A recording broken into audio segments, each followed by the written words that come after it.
আমি আমার মাম্মামকে বলেছিলাম যে মাম্মাম তোমার মায়ের অনেক কাজ, আসলে একার ঘরে একা তো ব্যাপারটাকে একটু বেশিই সিরিয়াস নিয়ে নিয়েছে।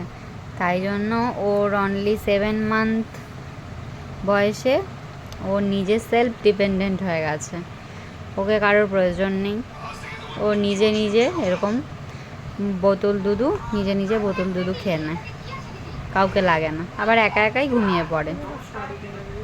গুড জব মাম্মাম, গুড জব। ওকে, টাটা।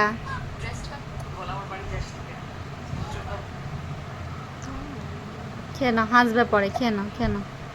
ইয়েস, খেয়ে নাও। এই যে এখন খাচ্ছে।